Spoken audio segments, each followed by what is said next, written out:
What's going on, guys? Welcome back to episode 2 of Empire of One, and today we're going to be tackling the Black Forest. If you haven't seen the first episode of my conquering of the meadows, you should go check that out. It should be somewhere on screen right about now.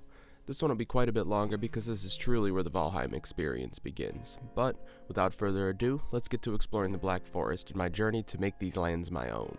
The first order for the aspiring bowmen seeking to enter the biome after meadows is to make fire arrows. Once I got a good stack of fire arrows created, it was time to head over to the Black Forest in search of trolls, burial chambers, and copper.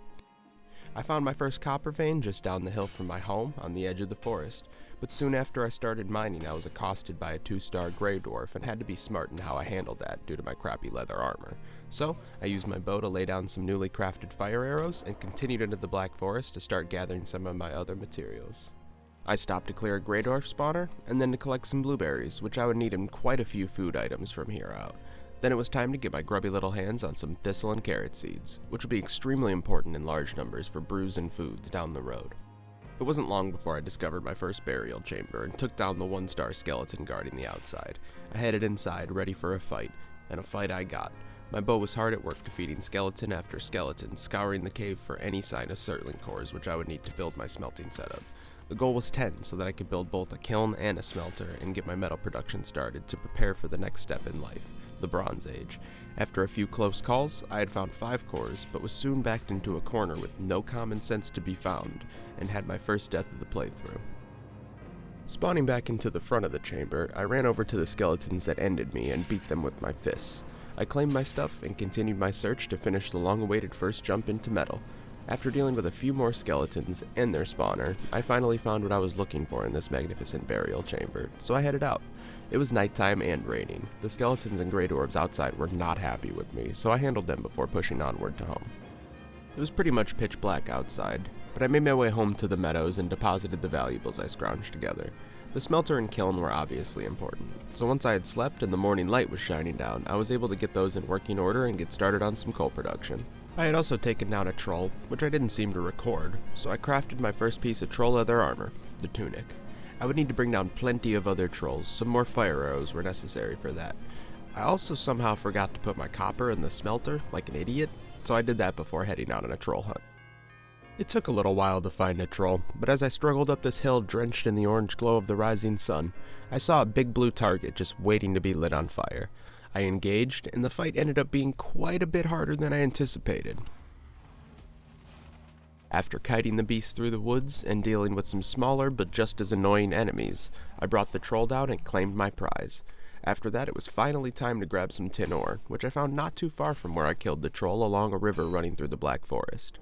In my quest to find trolls, I came across a few grey dwarf spawners, which I felt would jeopardize my survival while mining copper and tin, so I made it my immediate goal to crush these at every opportunity. The second spawner I encountered along the coast threw literally everything it had at me, so I ran faster and shot harder than I ever had before. Surviving this was not easy, but I made it through almost unscathed. Once arriving back at my base, I crafted both the troll pants and helmet to push my journeying abilities to the next level before heading out the next morning to get more copper. This would help me get my hands on better weapons, and in turn, to prepare for the impending fight with the Elder. I finally crafted up some bronze and went out for another trollhide trip, which was going a lot better than the first time, when I actually found one of the monsters. I was getting tired of fighting those things, so I dreamt of the mead hall before making a metal run for both tin and copper. This left me exhausted though, and my next dream wasn't nearly as pleasant, referencing my bloody demise before being brought to Valheim by Odin's Valkyrie. I had crafted a fine wood bow and a bronze axe, but could not seem to find these clips anywhere. These were significant upgrades though. Now I could kill enemies with ease and could harvest both core and fine woods. I had built up enough bronze at this point to construct a better pickaxe and the cultivator, which would allow me to start farming carrots, which is exactly what I did next. After leveling and organizing land, and building a nice little farm plot that I could comfortably grow my carrots in, I went out for more trollhide. After slaying 2 of the large blue ones, I was able to finally finish my troll leather armor, which would allow me to traverse the Black Forest and better stock up for the rapidly approaching Elder fight. There were a few things left I needed to do though, so I got a portal built and tagged it Black Forest. Then I harvested my seed carrots and planted all of those, trying to make stacks on stacks of carrots for my future endeavors. By this time I had constructed a cauldron and a bronze sword, which would both bring this Empire of One into the future by providing insurance while fighting bigger and badder monsters, such as the Draugr in the swamp. But I was getting quite cramped in this area I had built, and I knew it was going to be an issue having an inland base once I needed to start sailing, which I would have to do in order to get to the ritual site for the Elder. So I went down to the coast and cleared this land, intending to build a spacious replacement for my original, carrying all the wood I possibly could and building a portal for easy access back to my base up the hill. Within a couple days of building, I had finally finished most of the base. Now that I had a proper base of operations and my armor upgraded to a reasonable level, I started working on food and upgrades to my gear. Queen's Jam would provide additional stamina, Boar Jerky would give me a neutral boost to both health and stamina, and a fully upgraded fine wood bow would allow me to easily face the Elder and start fighting creatures from the swamp.